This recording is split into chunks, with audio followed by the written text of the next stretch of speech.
My wife turned our dying daughter into a brand, and I became the villain for choosing to love her in private instead of posing for likes. When people ask why I'm not in our family Christmas photos, I tell them the truth.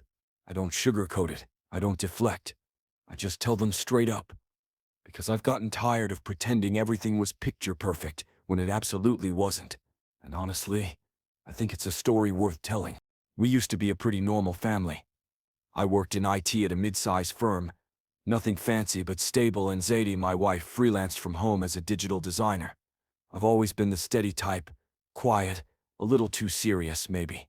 I'm not the life of the party, but I show up. I fix what breaks. I remember birthdays, and buy the kind of gifts that mean something, not just what's trending. Zadie was the opposite in many ways. She lit up rooms.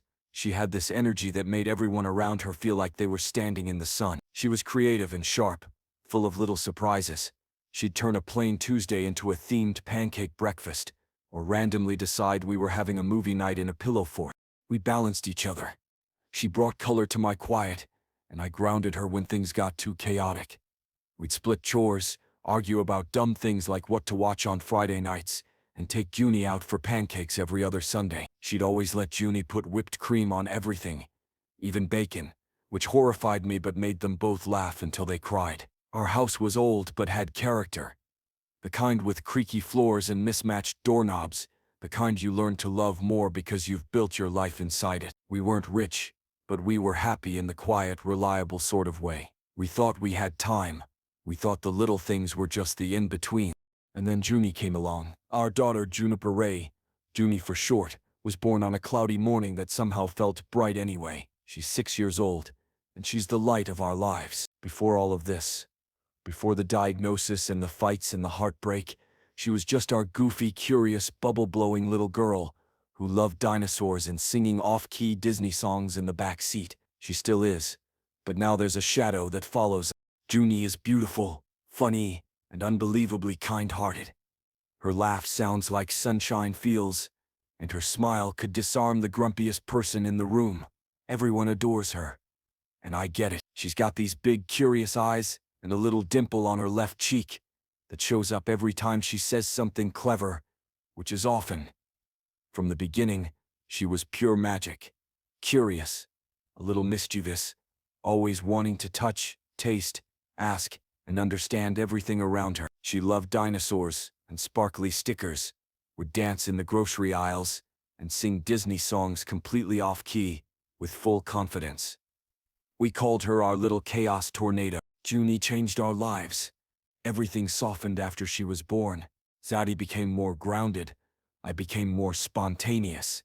Our routines shaped around her morning cuddles before school, spontaneous cupcake baking on Thursdays, bedtime stories that always turned into 3. She brought joy into every corner of our life. She became the very center of our world, the kind of child whose presence made you want to be better just to deserve her. And then Junie got sick. A few months ago, she was diagnosed with Pompe disease, a rare and progressive genetic disorder that affects muscle function by preventing the body from breaking down a complex sugar called glycogen.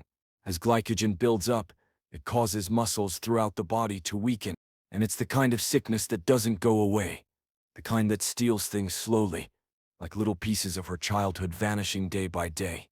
At first, it was small things. She'd tire more quickly, needing to be carried up the stairs, or helped out of bed. Her legs grew weaker. She started struggling to lift her arms when brushing her hair. Her speech became slurred after a long day, and sometimes she'd stop mid-sentence to catch her breath. Even smiling became something she had to work at. Her core muscles, the ones that supported her breathing, began to weaken too. We had to watch her constantly, alert for signs that she couldn't get enough air.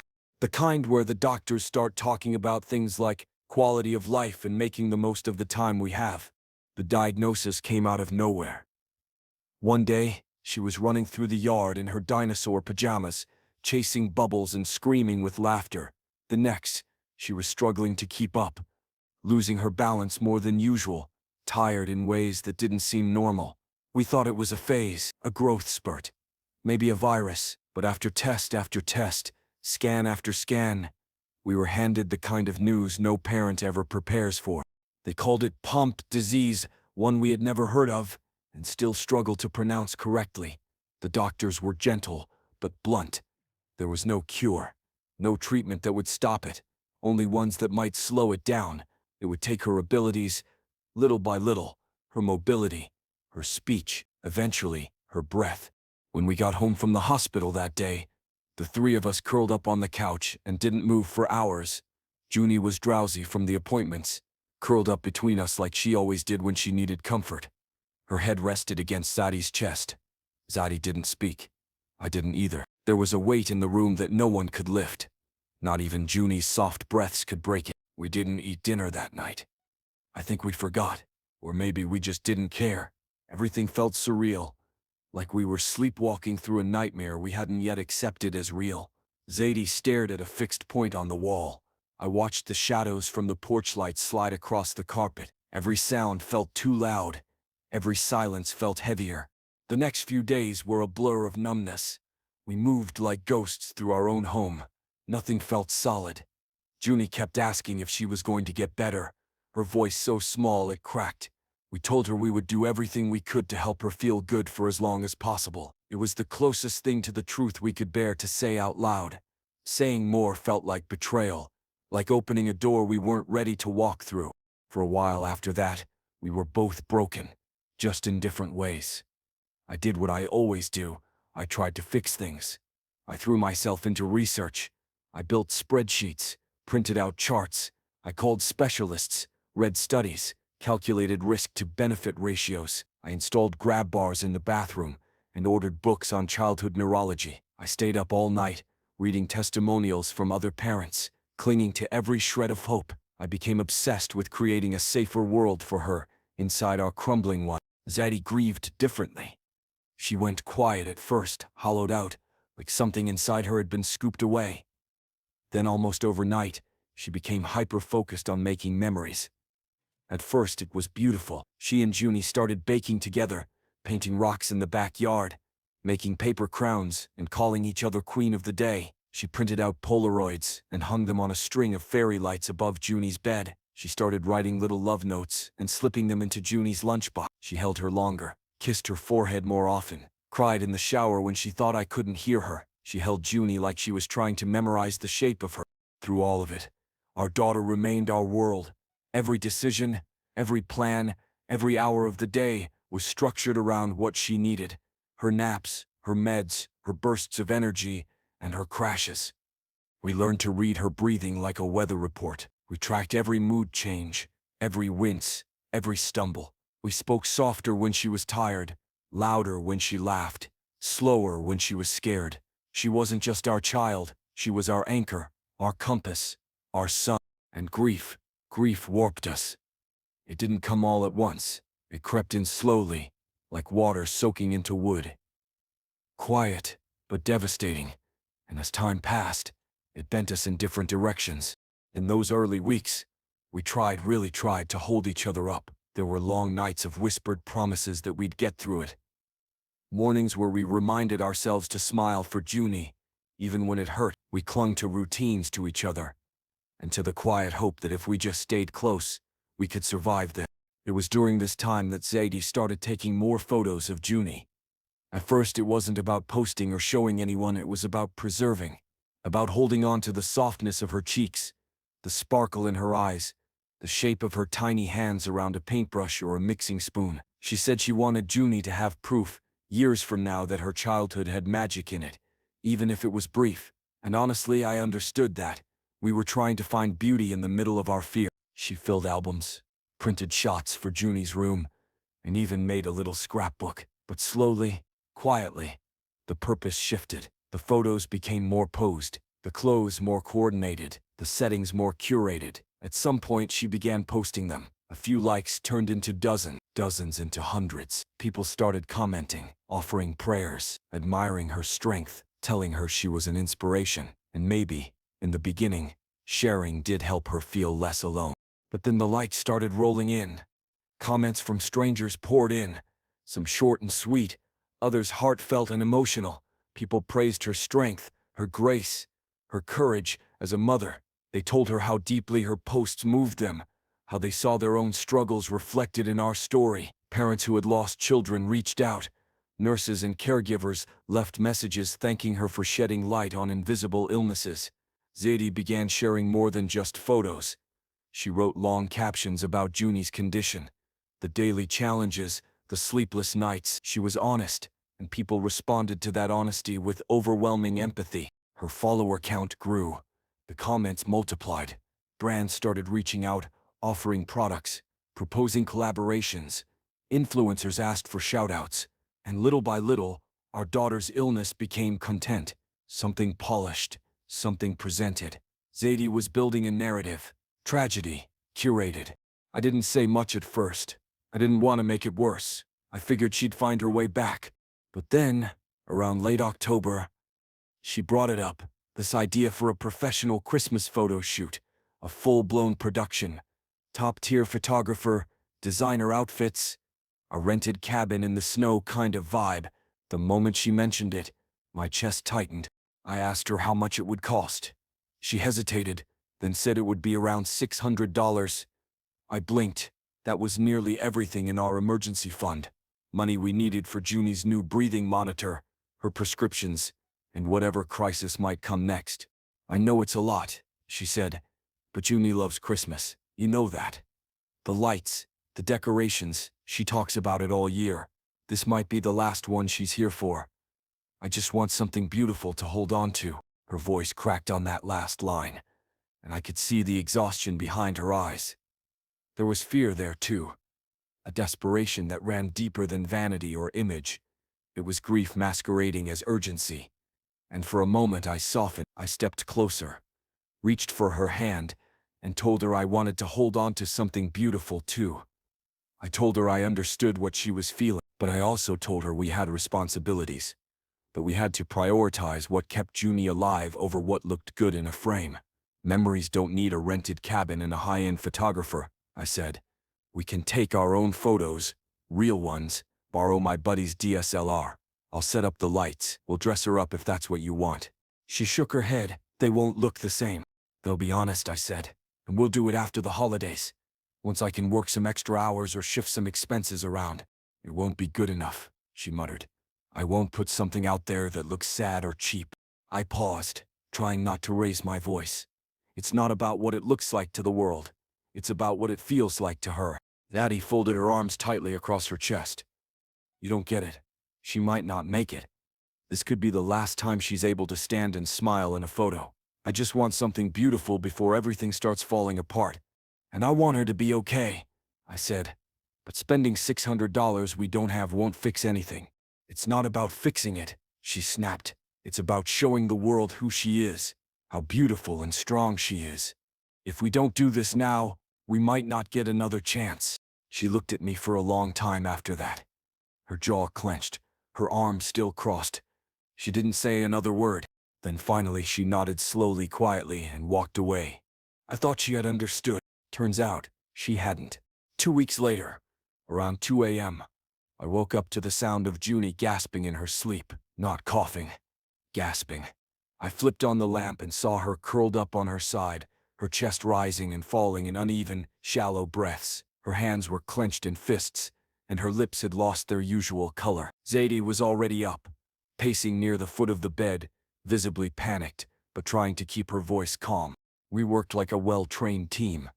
I elevated Junie's upper body, grabbed the pulse oximeter, and called out numbers while Zadie held her gently and sang one of her favorite lullabies in a shaky whisper. Junie looked terrified. Her little body was trembling, her eyes wide and wet with tears. It hurts, Mama, she kept whispering.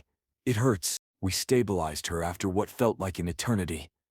But even after the episode passed, her breath stayed shallow, thin, almost delayed. Her pulse was weak. I could see the effort in every inhale, like her body was dragging air in through sheer will. I sat there holding her hand while Zadie stroked her hair, and we both knew this was different. This wasn't something a humidifier or a dose of meds could cover anymore.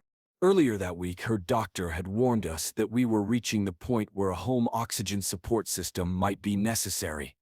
A small, portable breathing machine, compact enough to keep by her bedside and powerful enough to help her lungs work during nighttime flare-ups like this one. It was expensive, nearly $800, close to $800, but essential.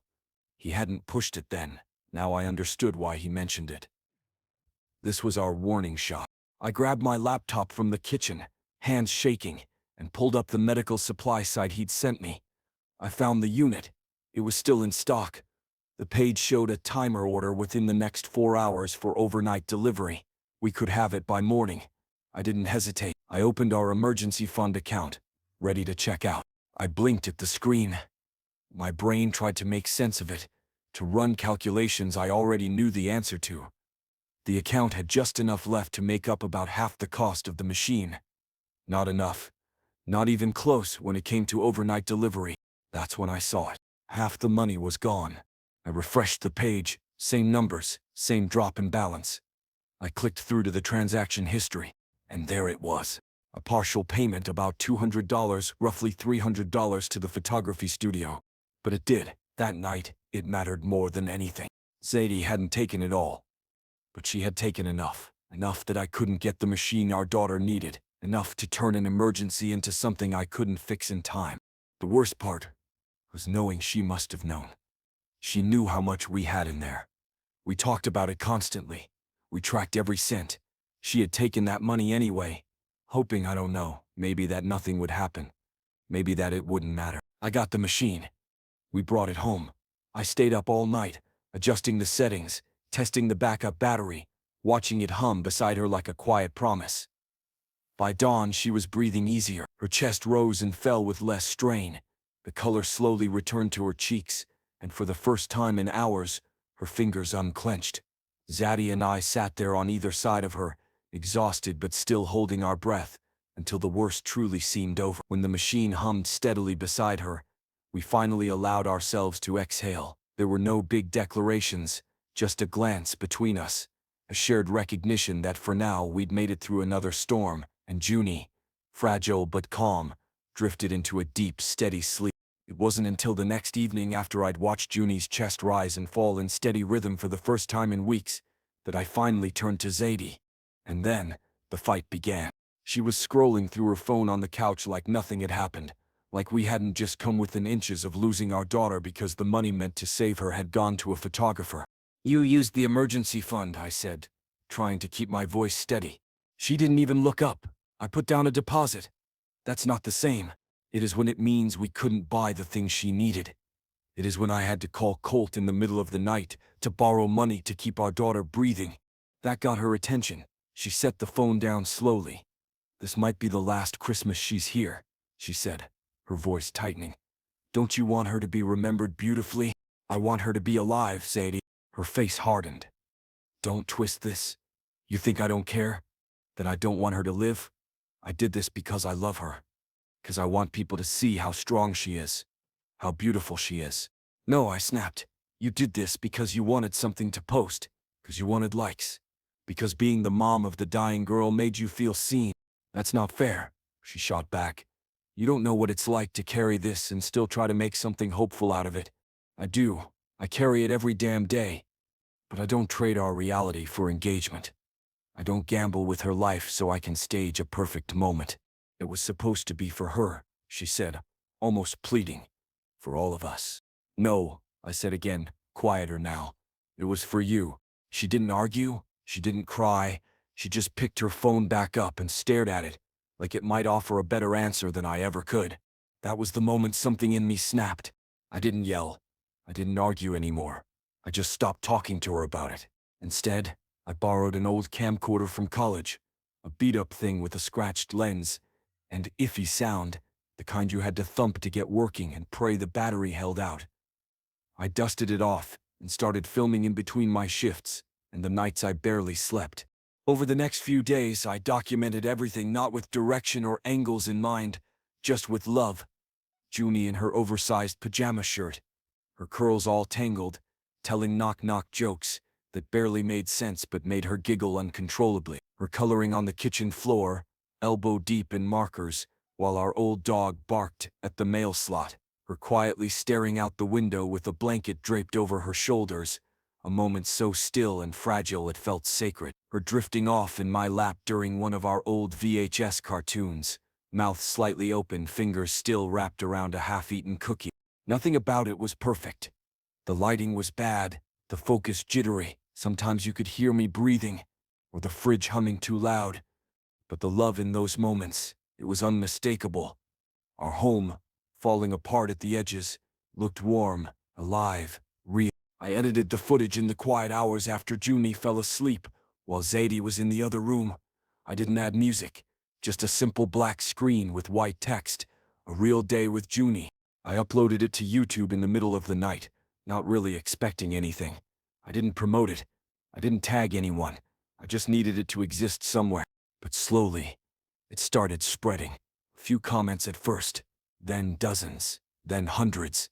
People thanking me, people crying, parents who had gone through similar things, strangers who said they saw their childhood or their children in her, people who said, "This broke me, and this is what real parenting looks like." Zadie was furious. She stormed into the kitchen, waving her phone, eyes wide with a kind of rage I hadn't seen in her before. Her voice came sharp and fast.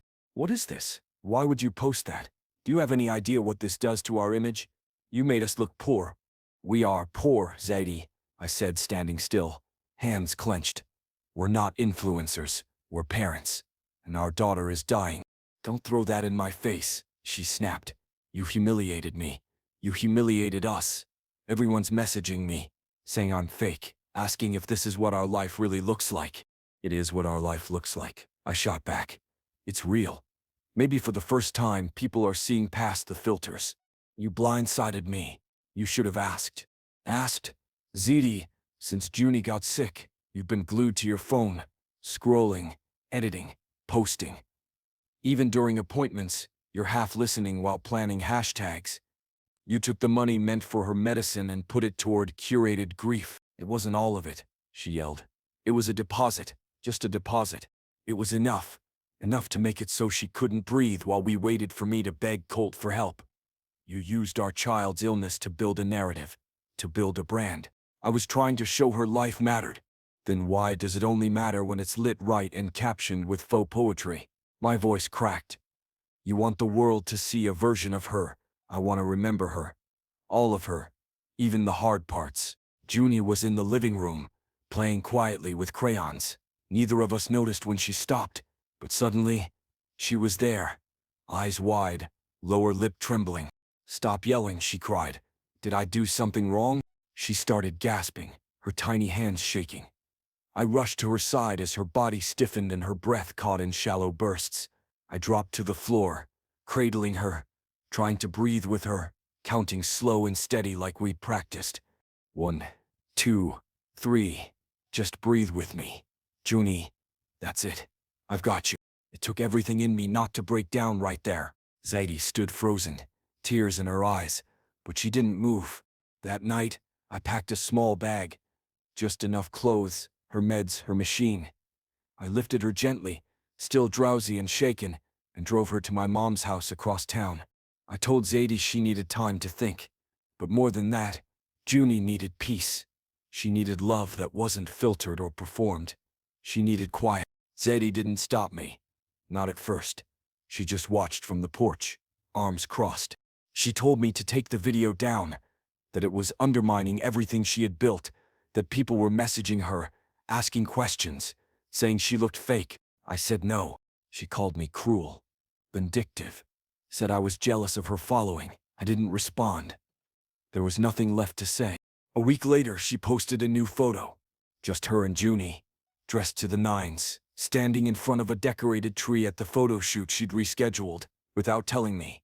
The caption read, "Holding on to every moment, because we never know how many are left." Tens of thousands of likes. But the comments weren't the same. People remembered the video. They compared it. Some called her brave. Others called her fake. And through it all, she never once apologized. Never once acknowledged that maybe, just maybe, there was more to parenting than painting a picture of it.